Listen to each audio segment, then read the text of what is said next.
Hello, all you beautiful people out there, and welcome to my channel. If you're new, thank you for stopping by. I hope you enjoy it, and I hope you subscribe. For those who are my fans and subscribers, welcome back. You are the lifeblood of this channel, and I really do appreciate you.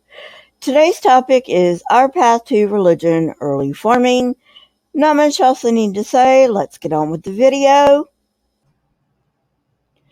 So I just wanted to point out that archaeologists usually specialize in an area, say Egypt or sometimes even the Middle East, China, so on and so forth.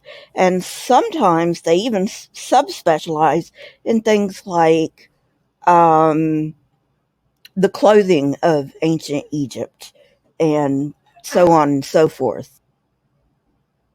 I also wanted to point out that, quote unquote, biblical archaeologists are not archaeologists. They are not just archaeologists that believe in the Bible. I don't really care whether archaeologists believe in the Bible.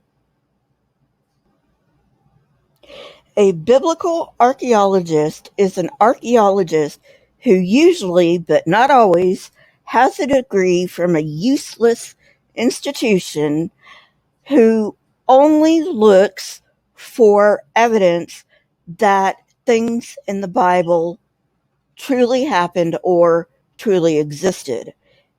An archaeologist who believes in the Bible will go where the evidence goes.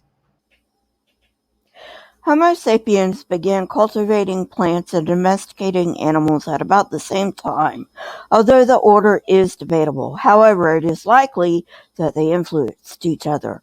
Plant parts that were inedible for human consumption could be fed to some animals, while other animals increased the area of cultivated land. Most scholars agree that dogs were the first to be domesticated.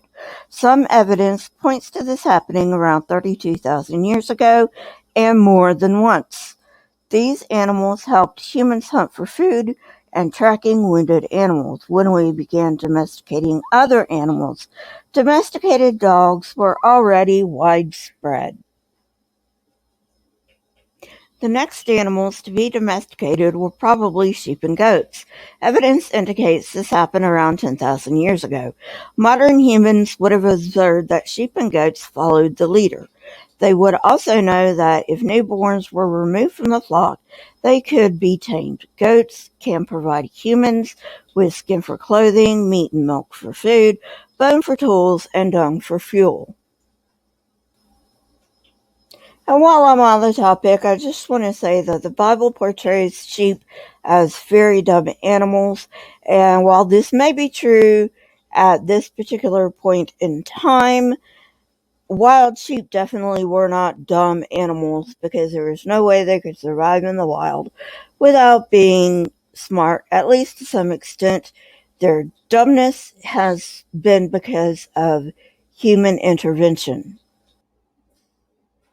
Scholars think pigs and cattle came next, with cattle being especially important. Like goats, they provided meat and dairy products, clothing, dung for food, but their fat could also be burned, and their horns could be used as weapons. They could also haul things too heavy for one person, turn wheels to get the water up from wells, and thrash grain by virtue of their weight. Thus, cattle have been revered in many cultures. Farming spread from the Fertile Crescent into adjacent areas, but it also developed independently in other parts of the world. It reached what is now western Turkey around 9,000 years ago, and by 8,000 years ago it had spread to southeast Europe. The revolution reached Central Europe around 7,500 years ago, and by 6,000 years ago it was in Britain. Recently, both genetic and linguistic studies have been done that confirm people from Turkey introduced agriculture to Europe, and no evidence can be found that European agriculture sprang up independently. Moving eastward from the Fertile Crescent, farming first spread to what is now Iran and Turkmenistan, spreading to Pakistan and India. The Indus Valley uh, had established agriculture by 7,000 years ago and followed the trade routes that had already existed for thousands of years. This agricultural revolution also spread south into Egypt. One unique aspect was that agriculture popped up independently around the world at this time, a fact that supports parallel evolution. For example, farming developed in two different places in China independently about 8,900 years ago. Farming also sprang up independently in Papua New Guinea as far back as 10,000 years ago. However, the New Guinea agricultural revolution did not spread to Australia because the highlands were remote and so were the people.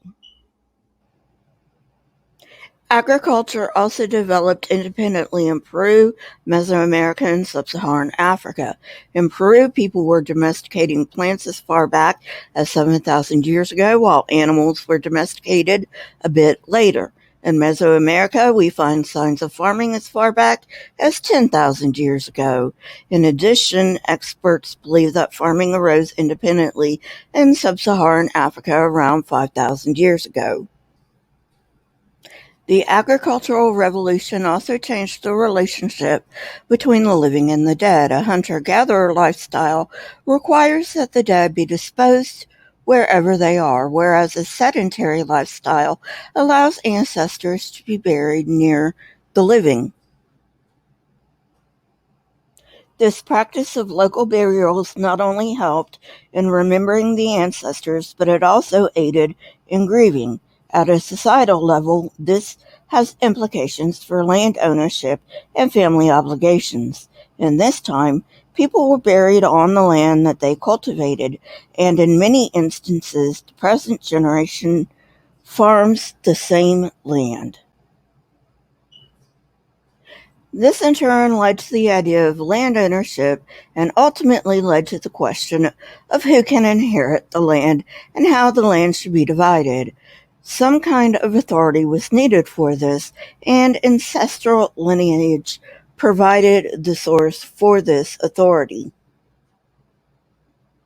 At this time, grave goods sometimes accompanied human burials, becoming more common as this lifestyle spread. Most of these were utilitarian and sex-specific. For men, sometimes they were buried with tools or weapons, while women were sometimes beautified and adorned with ornaments. As sedentary life became the norm, families built houses near each other, which turned into villages at about 11,000 to 10,000 years ago. At this time, villages like Jericho housed about 2,000 people.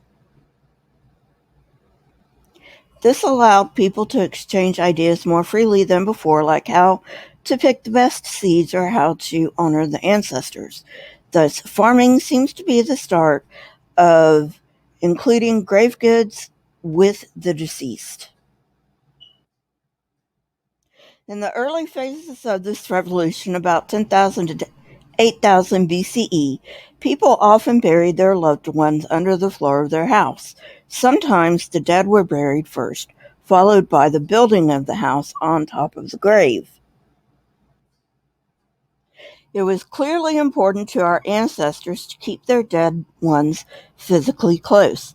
Only later do we find the practice of burials in common areas outside of the village, which would later be known as cemeteries.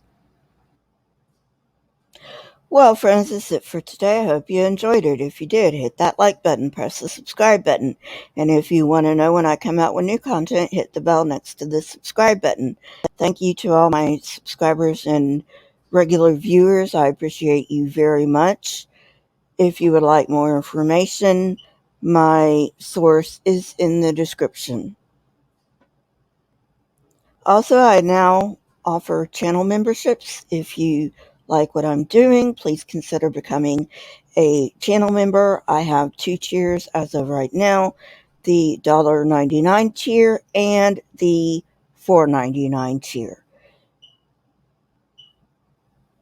Keep learning and searching for truth. Here are a few videos from my library. If you have not watched them yet, go ahead and watch them and tell me what you think. Until next time, friends, stay safe and goodbye.